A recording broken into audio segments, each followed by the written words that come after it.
Continuing from the recent Mimighoul guide update that turned out to be longer than the original guide, today we're building decks for the Advanced format and then Genesys. I'll be focusing on the pure, Dogmatika, and Kashtira builds that I can vouch for. Yummy's gonna be its own separate video, because this is a big thing. I'll be covering that in depth sometime after YCS Richmond. I'm trying to churn out a lot of videos this month while getting ready for the big event. I don't normally give deck lists because I discuss more options than can fit in one deck, and my own builds are constantly changing. Too many players get the idea that once they've seen a deck from an experienced player, that deck is complete and optimized and final. I've talked before about how a deck list from Jesse Cotton once ended all innovation with Crystal Beasts, even though it was just a fun and early prototype. So I hope you'll find it helpful to hear how I build decks. And keep in mind that what we are building today are works in progress. I will be leaving some options on the table for you to narrow down according to your collection and your personal playstyle.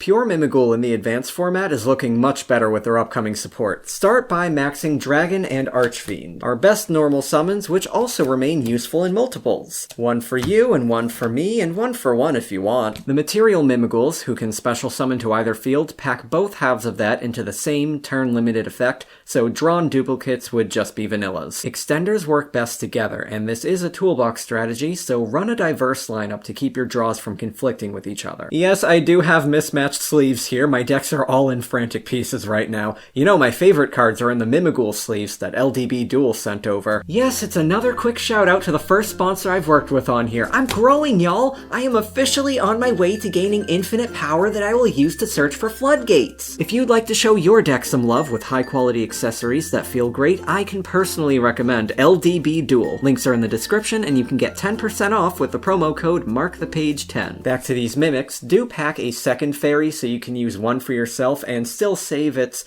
well, I'd say very useful flip effect to use on the opponent, but it does depend on the matchup. Still, it's the best mimic to give the opponent blindly. Dragon will have nothing to destroy if they start their turn by flip summoning it, and Archfiend and Cerberus can be turned against you. If you want to use Cerberus, commenter Jaitrop, who looks like he's repping Mimighouls over in Italy, did point out that it can be used with Shadowll Winda. It counts as the opponent's one special summon for the turn, so if you're diabolical enough, there you go. Don't ignore armor just for having a useless flip effect. It's not here to be flipped, it's here for you. That's how you know it's a true friend. And true friends get sparkly upgrades. Guess I don't need this anymore.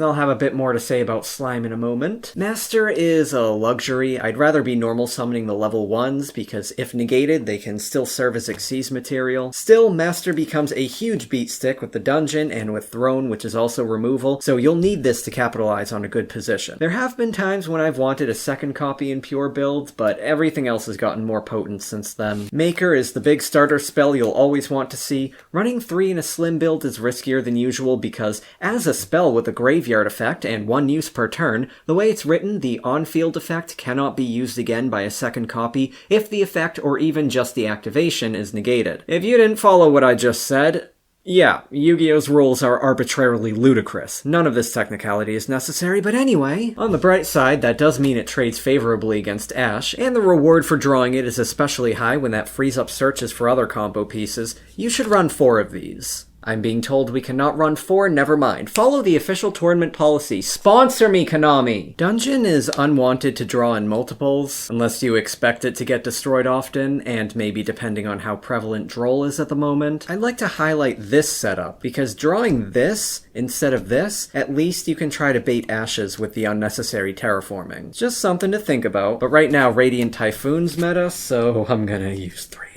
If you're playing pure, then you are probably flipping consistently enough to rely on charm triggering, and you may need some non-flip effect shenanigans if you get impulsed. On that note, let's throw in Terror Top for making Totem Bird without giving the opponent an opportunity to activate Impulse. In the future, you'll probably want that new Solemn Trap too. Do not skimp on the Mimighoul room just because it's a searchable trap. It's for stalling, which means you'll be trying to get into situations where this will be wanted across multiple turns. In pure, I'll run all 3. Come over here and try to stop me. Oops, you just got flipped face down. And not like that. You gotta pay extra for that. That's only on the other video site. No Mimighoul deck would be complete without throwing in 3 copies of Mimighoul Fork into the trash where they belong. Rounding out the on-theme cards, a little future-proofing, 1 copy of Mimighoul Flower because that's all I printed. As I discussed last time, it's functionally a second slime that focuses more on gathering support than making material. Because Flower is more likely to be searched when a combo is ready, and Slime is more explosive on its own, I wouldn't run more Flowers than Slimes. Whether to run multiple Slimes at all depends on how much you love to combo off. Flip it once and you'll get what I mean. That sounds like I'm selling drugs. Don't do drugs. That's money you could be spending on Yu-Gi-Oh cards. Konami, sponsor me! And 3 Mimighoul Panthers because it's a free summon and by far one of the most valuable cards in the deck. Just 1 plus a Mimighoul and you're all set. Imagine this is a 3rd Panther because I only printed 2. I mean, my uncle from Konami only gave me 2. This card actually releases next week in Maze of Muertos. Is that what they're calling it? Maze of Deads? Shouldn't it be Maze of Los Muertos, at least? But Konami doesn't sponsor me, so I have to tell you not to buy that set. You could be spending that money on Yu-Gi-Oh cards instead. Then there's Bot Herder, hilarious blowout spell. Use at least 1, consider a second, because it's not once per turn. Any you've got that aren't in the main are going to be in your side deck. And these are Mimighoul staples, as many as you can get, and because they're prime targets for negation, you may be able to use duplicate copies in the same turn. There's Called, which goes in every deck that needs to play Yu-Gi-Oh and keeps getting more valuable. Ash has become far more relevant because of charms and the increase in double searches, but Fuelos is not a problem because we can just speedrun to Giant Mimighoul and sit on a dungeon lock. Perulia drawing per Mimic is brutal, but most people keep Perulia in the side deck, so you could safely keep your Ashes in the side deck too. As for your own Charmies, go for it. Mimighoul can easily sacrifice a bit of turn 1 power in exchange for standing a better chance going second. This can also be a meta call. For example, are you expecting Draco Tail or Radiant Typhoon, which can play around Fuelos, or something like Yummy Mitsu, which can be practically impossible to stop without a floodgate like this. Or a floodgate like this. Do it. Main shifter. They deserve it. For miscellaneous cards, I do like reverse reuse. Forcing a dungeon lock requires giving the opponent a monster they can't flip summon. That usually means shotgunning Room, and you miss out on its flip down effect. It's a weird card, I keep getting lucky with it. Different Dimension Ground can be mained depending on how well it counters the meta. Right now, it does. Prosperity can work fine here too, by the way, as long as you aren't flipping Archfiend and hoping you get its draw effect. The opponent will still discard at least. If Panther is outclassing Archfiend too much, you could cut one of these. Pure Mimighoul's gonna want a style option for Maker. It's not necessary, but it's darn fun. Try Fire Sorcerer and Guard Dog, then stick with your favorite. For the amount of evil you get, I think it's worth 1 slot. And now that we have more materials, thanks to Treasure Panther and Mimighoul Flower, I like Guard Dog better. I'll show you some extra deck options for it. This totals 46 cards, so you could trim some of these. Just make sure that you keep enough fluff to have things to side out. And definitely these go if you've got turn 1. If you're not expecting the impulse stuff, you can get rid of the Speedroids. Charm can be a bit of a silly option. Maybe you could cut an Archfiend, possibly a Slime. You could survive without a 3rd dungeon. You could also cut a Room, and one of these if you want. Malice is apparently still a thing. Stop. The extra deck's not going to need much. 2 Giants and a Throne, Ripplebird, SP, and IP for using Stolen Monsters, Totem Bird's going to be there with the Speedroids, Underworld Goddess. That leaves a lot of space. Geonator Transverser and Subterror Behemoth Fiendus can help out with flip shenanigans if you want those. Shadow Construct can turn 2 of our little guys into a Floodgate, but you will also need either Linkuriboh or Gravity Controller to supply a Dark Monster for that. Another space-consuming option is Utopic Future, which we have some fans of here. Personally, I think I would rather sit on Ripplebird blocking attacks and Giant Mimighoul guaranteeing to be a threat on the next turn. I think we do have other things to do with our rank 1s. Another thing you can use is Lyrilus Recital Starling if you like searching for DD Crow. That would also be good to use with this. Then you're probably cutting one of these, or this. We've got silly options for the silly boys out there. And don't forget about Zeus and Typhon, or just the Typhon that I have on me at the moment. If you want that, you're definitely slightly pushing out some of these more gimmicky shenanigans. Another option that's all the rage these days is splashing in Albion and a very real copy of Ecclesia and the Dark Dragon. Yeah, it's named after my favorite Pokemon games, Pokemon Dark and White. And this lets you spam just as many copies of the Fallen Virtuous as you want, but this is gonna be limited. I'm telling you, y'all, it's getting limited. What I prefer doing here is, if I've got enough extra deck space, I like to add Ultimate Slayer. And maybe another one if we want to make this like a 48 card deck. Heaven forbid I make something that's 40 cards. We need help going second, and this is very efficient for going second. I don't think we really need all the shenanigans here. I don't want to invest more in going first for a deck that already does a dungeon lock and then some. I want to focus more on ways to survive our weak spot. Really what defines decks right now is how well they can do going second. Because I mean, everything going first these days is a free win, right? Now, side decks are ever-changing, but I'll build one for you. For going first, whatever ashes and rooms are not in your main deck. Reverse reuse and different dimension ground if they're not mained. You can side out all the Charmies. Even bring in Summoning Curse if you want. You could also bring in Harpy's Fel- Oh wait, that got banned as soon as I started using it. For going second, you're going to want whatever Ultimate Slayers and Bot Herders were not in your main deck. Any extra charms that you have and are not in your main are going to go in here. I'd put in a third Perulia and a Meowls if I had them. Branded Draco Tail's real big right now, so I got 3 Retaliating Seas, which are going to be like extra shifters. Droll is Droll, that's a free win. And then I'll round it out with some board breakers. Also normal spells, so I can search for these using triple tactics. And there we go, we've got a clean and simple side deck for adapting this balanced build into something specialized for turn 1 or turn 2. I greatly appreciate Thrust being able to search for so much, letting me reliably see key cards without needing to run multiple copies. Next, we can adapt this into a Kashtira build. 3 Fenrir, that's the thing you want to draw. You can also run 1 or 2 Unicorns, and those search for Kashtira Birth. These are for forming a pincer attack to snipe the few things the opponent may have to get past the dungeon lock. This is especially good because you get to look at the opponent's extra deck and banish something from it face down if a Mimighoul triggers. You can trigger your own cash effects. And for this, you'll want their field spell that searches for them. You'll want to bring in Terraforming for that, bringing in up to 8 more cards. To make room for them, I would remove a dungeon, the charm, one of the rooms, maybe one of the Panthers, one of the Archfiends. Bot Harder could go to the side deck. I'm undecided. Probably wouldn't need Guard Dog anymore. I'd move one of the Slayers to the side, and maybe one of these. So again, which of those cuts you want to make? Up to you. Yeah, I'm showing you deck lists, kicking and screaming.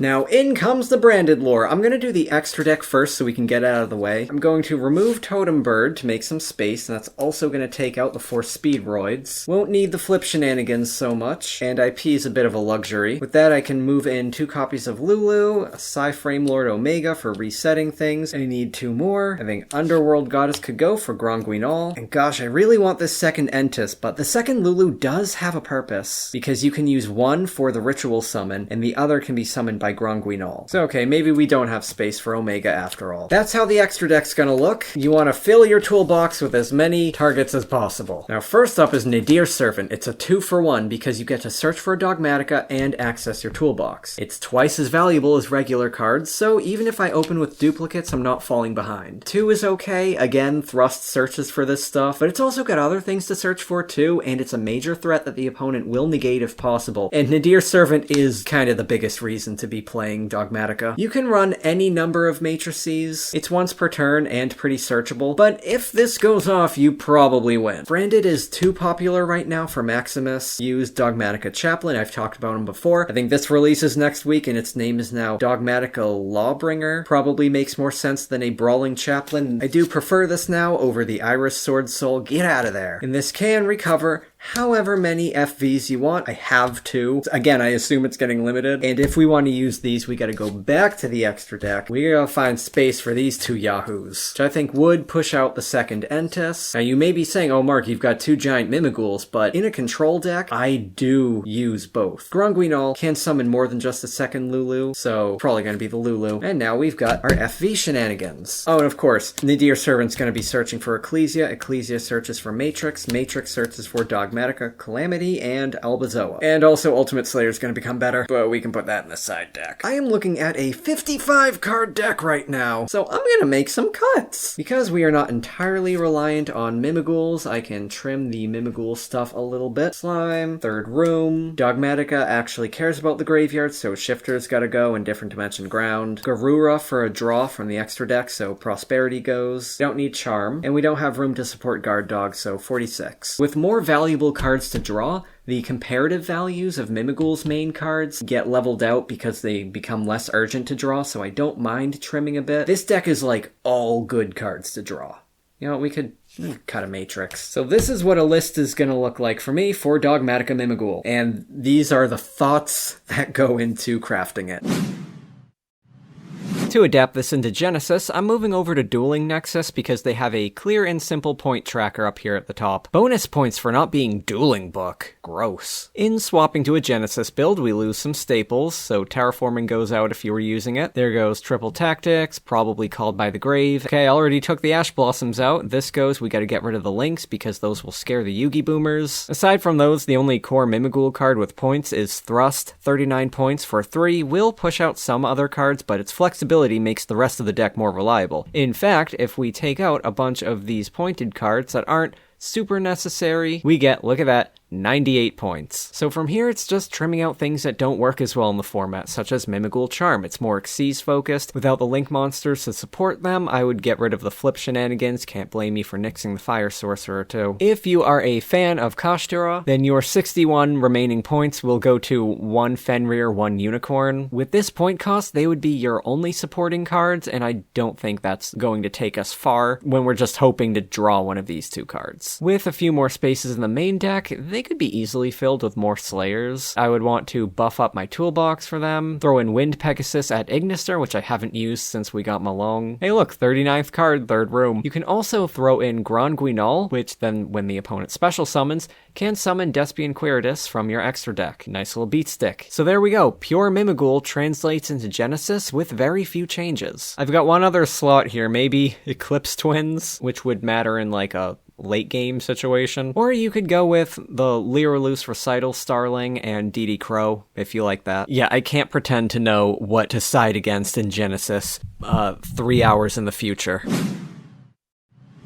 So here we've got a very big Dogmatika hybrid. Hello, yes, welcome to MarkThePage. I cannot build a 40-card deck to save my life. Except for the one that I just made, which maybe that's like the first 40-card deck I've made in a while. Nadir Servant was recently lowered to 20 points. You see, the design philosophy in Genesys is that search spells should cost 30 points, except if they're really good, in which case they get cheaper. Welcome to Yu-Gi-Oh! First off, we're gonna have to clean up the non-Genesys compatible things. The Fallen and the Virtuous at 40 points, I'm gonna say we can't handle here. And at currently 31 points, as a kind of joke of a check against Radiant Typhoon, we're gonna have to say goodbye to Totem Bird. So with this being 39 points, this brings us up to 59, 79, this would be 99, we cannot fit that. At least this means we can now have multiple copies of Nadir Servant without having to cut out one of the thrusts. Another 10 points total will have to go to Ecclesia and Entis. We've got 11 points left to play a Perulia, or you could have a Rock here with 5 points still left over, which you could spend on Metamorphosis, a card that I knew I had around somewhere, but I guess it's grown legs and run away. That would be used to summon Thousand Eyes Restrict or Millennium Eyes Restrict. So take your pick, that or a Charmy. I'm gonna go with a Charmy. But we are at 107 points here because 8 are going to Ecclesia and Albion. So those go, and now we're at 99 points. I would call it a day here, refill the extra deck with the same stuff we did for the previous deck. But if you really need to get the Fallen and the Virtuous in here, then we're gonna have to kick out the Charmy, and with 29 points still to go, we lose the third thrust and the second Nadir Servant. 3 points left over, you can toss in a ghost, like